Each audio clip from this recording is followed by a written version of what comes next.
This isn't another XRP myth. That's right. Ripple Labs has announced that they will be leading a $1 billion buyback of XRP. That's right, yes. If you don't know what that means, just know that we're about to see one of the biggest crypto moves of the decade. Since this isn't just going to be a pump, the company is one of the most powerful in the world when it comes to blockchain technology. Take a moment to think about that. It gets crazy now, though, because this buyback fits right in with a global financial movement that no one is talking about. The US is switching from gold to Bitcoin in a quiet way, and XRP could not come at a better time to be that next smart move. In this movie, I'm going to show you the plot that is happening right in front of your eyes, what goes on behind the scenes between gold, Bitcoin, and XRP. There is a new crypto supercycle, and the government, the big banks, and even celebrities like Mr. Beast are getting the word out. The most important thing is what Ripple's $1 billion buyback means for your bags. Hold on, this isn't business advice. Let's get started with the cash awakening. Click the subscribe button and give it a thumbs up. YouTube will share this movie more if more people like it. What do you know? Pressing that thumbs up button is free. Let's go ahead and do that. This is where we'll start. Here is the idea behind all of this. Please let me know if this sounds like something you know. The US has pushed the price of gold to all-time highs and then sold it at those high prices. In the background, they are also quietly buying more Bitcoin while keeping the price low. The chart is there. Take a look. What do institutions do when they need something cheap? They make people afraid. Headlines tell stories about things like the Bitcoin crash, the winter in crypto, and governmental uncertainty. While you're at the store, your sovereign funds are quietly picking up the bottom. What are they going to do after they load it? Gold will crash. They will destroy every country that held gold as security for a safe haven. Then all of a sudden, they send Bitcoin to the moon, which resets the world's digital currency's value. Who will gain when the system goes from being real to digital? XRP and Ripple.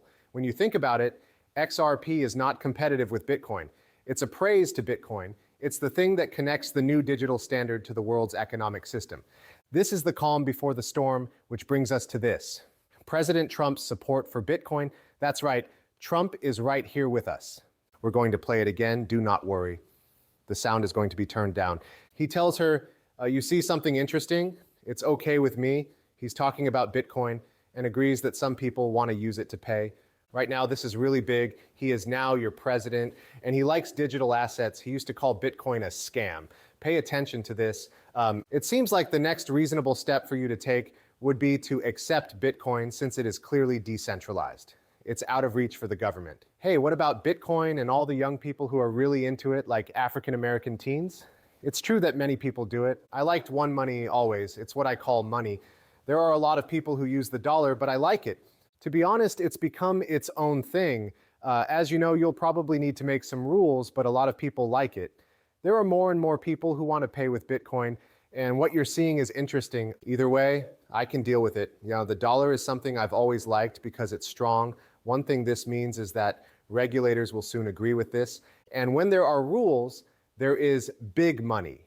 We are seeing a full 180-degree turn from being turned down to being accepted. We've never seen anything like Ripple's planned strategic buyback, which is also going on at the same time. What else did we get? This is where the IMF meeting is being held. Hi, my name is Umar Farouk. He helps run global transfers for a small bank. JP Morgan is a name you may have heard. He said, when we looked at DLT more than 10 years ago, we saw a technology that could shake up JP Morgan. They know what's going to happen. They made systems that are now out of date, like SWIFT, correspondent banking, and T+2 payments. Now they are adding DLT technology, which stands for distributed ledger technology or blockchain technology. This is the same technology that Ripple has been mastering since 2012. Pay attention. Each of these countries has an almost free internet economy. That means there is always new stuff going.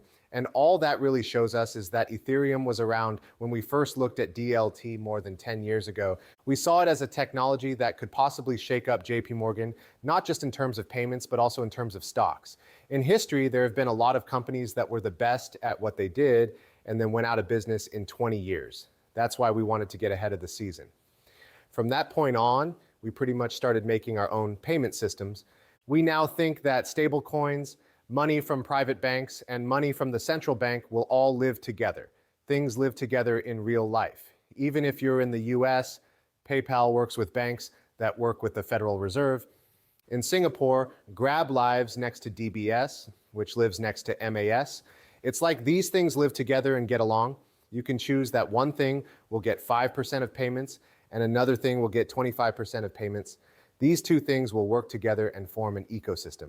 Many people on the group have already said that stable coins might be better for some things. For example, a safe coin is the best way to trade on crypto rails right now. And I would say that Jeremy and his team probably run one of the safest and most regulated stable coins out there right now.